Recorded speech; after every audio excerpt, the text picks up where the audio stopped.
நம்ம சேனல் சார்பாக உங்கள் எல்லாருக்குமே அன்பான வணக்கம். கார்த்திகை மாதம் அப்படிங்கிறதே தீபம் ஏற்றி வைத்து வழிபடும் ஒரு முக்கியமான மாதம் அப்படின்னு சொல்லப்பட்டிருக்கு.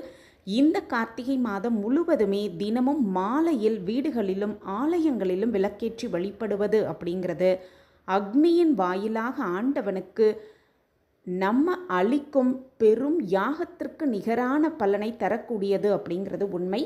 அந்த வகையில் இந்த கார்த்திகை மாதத்தில் வரக்கூடிய திருக்கார்த்திகை தீபம் அன்றைய அற்புதமான நாளில் வீட்டில் விளக்கேற்றும் பொழுது செய்யவே கூடாத 5 தவறுகள் என்ன அப்படிங்கிறத பற்றியும், அன்றைய தினம் பெரிய கார்த்திகை திருக்கார்த்திகை தீபம் அப்படின்னு சொல்லப்படும் அந்த நாளில் எந்த விரதம் இருந்து நம்ம வழிபாடு செய்தோன்னா ரொம்ப ரொம்ப விசேஷம் அப்படிங்கிறத பற்றியும், அன்றைய நாள் எத்தனை விளக்குகள் ஏற்றலாம் அப்படிங்கிறத பற்றியும், முதல்ல எந்த இடத்தில் விளக்கை ஏற்றி வைத்து பின் வீட்டில் மற்ற இடங்களில் விளக்கு ஏற்றுவது அப்படிங்கிறத பற்றியும் இந்த பதிவில் முழுமையாக தெரிஞ்சுக்கலாம்.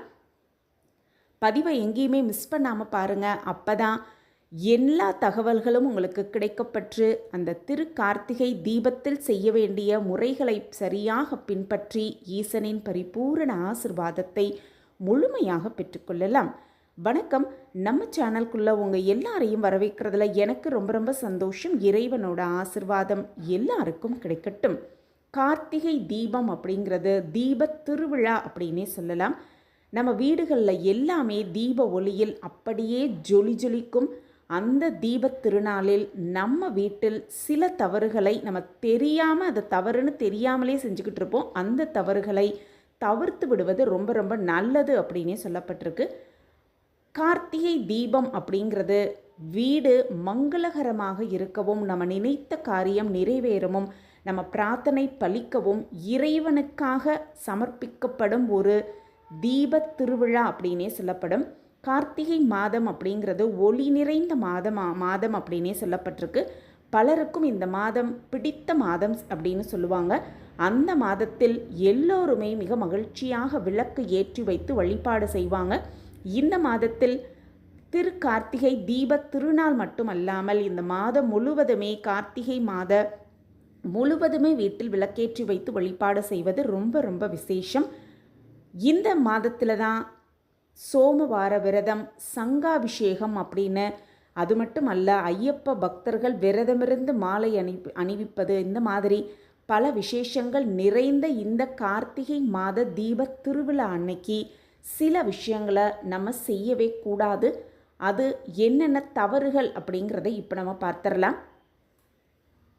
முதலாவதாக பார்த்தோன்னா, வீட்டில் அகல் விளக்கு ஏற்றும் பொழுது அந்த அகல் விளக்கை தரையில் வைத்து ஏற்றவே கூடாது அப்படின்னும், சின்னதாக ஒரு வாழை இலை, அப்படி இல்லைன்னா அரச இலை, அப்படி இல்லைன்னா ஆலமரத்தின் இலை, அப்படியும் அது கிடைக்கலைன்னா சிறிய தட்டின் மேலே அந்த அகல் விளக்குகளை வைத்து தான் ஏற்ற வேண்டும் அப்படிங்கிறதும், மறந்தும் கூட வெறும் தரையில் அந்த அகல் விளக்கை வைத்து ஏற்றுவது அப்படிங்கிறது மிக மிக ஒரு தவறான விஷயம்.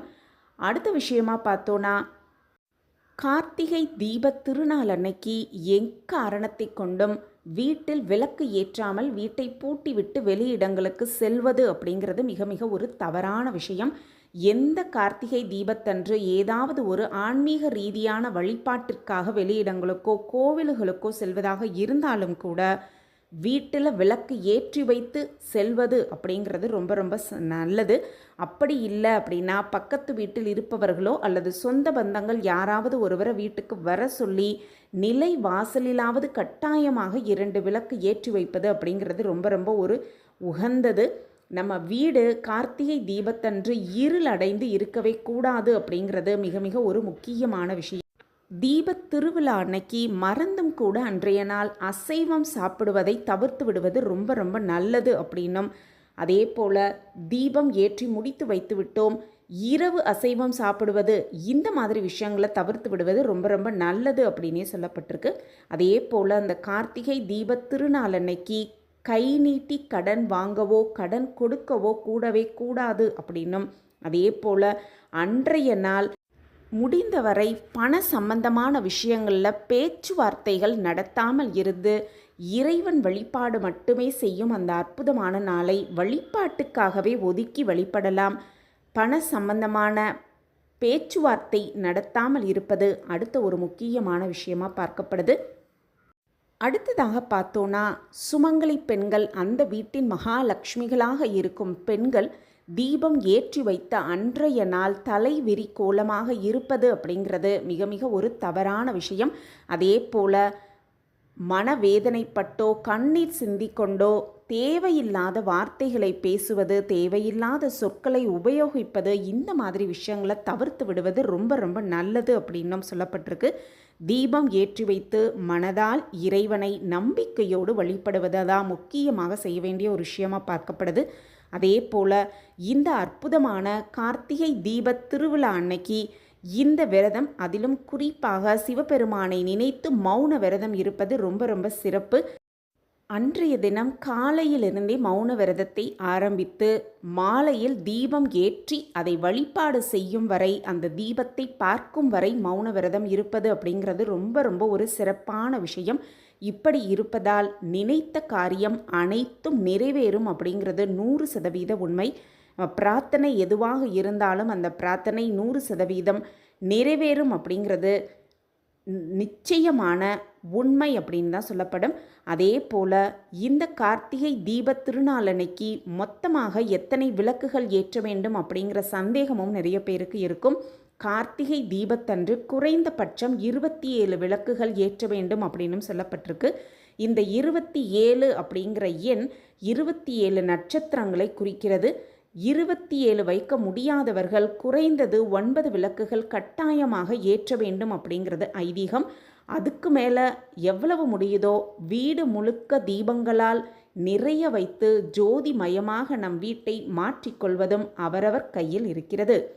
அதே போல் வீட்டில் விளக்கு எத்தனை மணிக்கு ஏற்ற வேண்டும் அப்படிங்கிற ஒரு விதிமுறையும் இருக்குது. திருவண்ணாமலையில் ஏற்றப்படும் அந்த மகா தீபத்தை பார்த்த பிறகு நம் வீட்டில் ஏற்றுவது அப்படிங்கிறது முடிந்தவரை மாலை 6 மணி முதல் 7 மணி வரை அந்த தீபம் ஏற்றுவது அப்படிங்கிறது ரொம்ப ரொம்ப ஒரு சிறப்பான விஷயமா பார்க்கப்படுது. அடுத்த விஷயமா பார்த்தோன்னா, எந்த இடத்தில் முதலில் அந்த தீபத்தை ஏற்றி வைக்க வேண்டும் அப்படிங்கிற குழப்பமும் நிறைய பேருக்கு இருக்குது. முதல்ல 2 அகல் தீபங்களை எடுத்துகிட்டு போய் நிலை வாசலில் ஏற்றி வைத்துவிட்டு அதன் பிறகு பூஜை அறை, அதன் பிறகு வீட்டில் இருக்கும் ஒவ்வொரு அறையிலும் வைப்பது அப்படிங்கிறது ரொம்ப ரொம்ப ஒரு சிறப்பான விஷயம். முதல்ல நிலை வாசலில் ஏற்றிய பிறகு அதற்கப்புறம் வீட்டில் மற்ற இடங்களில் ஏற்றுவது மிக மிக சிறந்தது அப்படின்னே சொல்லப்பட்டிருக்கு. இப்படி வீட்டு முழுக்க தீபம் ஏற்றி ஜொலி ஜொலிப்பாக நம் வீட்டை அன்று மாற்றியமைத்து இறைவனின் பரிபூரண ஆசிர்வாதத்தை முழுமையாக பெற்றுக்கொள்ள ஒரு அற்புதமான நாளாக அந்த கார்த்திகை தீப திருநாளை நம்ம ஏற்றுக்கொள்ளலாம். கார்த்திகை தீப திருநாள் அன்னைக்கு தீபத்தால் நம் வீடு ஜொலி ஜொலிக்க வைக்கலாம். இந்த பதிவு உங்களுக்கு பயனுள்ள பதிவாக இருக்கும் அப்படின்னு நான் நம்புகிறேன். நம்ம சேனலை நீங்கள் ரொம்ப ரொம்ப ஆதரவு கொடுத்துக்கிட்டு வரீங்க. எனக்கு ரொம்ப ரொம்ப சந்தோஷம். உங்கள் ஆதரவு மென்மேலும் எங்களுக்கு கிடச்சிக்கிட்டே இருக்கும் அப்படிங்கிற நம்பிக்கையோடு மீண்டும் ஒரு புதிய பதிவில் பார்க்கலாம். இந்த பதிவு உங்களுக்கு பிடிச்சிருந்ததுன்னா லைக் பண்ணுங்கள், ஷேர் பண்ணுங்கள், அப்படியே ஒரு கமெண்ட்டையும் போட்டுருங்க. உங்கள் கமெண்ட் தான் எங்களுக்கு மிகப்பெரிய ஒரு ஊக்கமாகவே இருக்கும். மீண்டும் ஒரு புதிய பதிவில் பார்க்கலாம். நன்றி, வணக்கம்.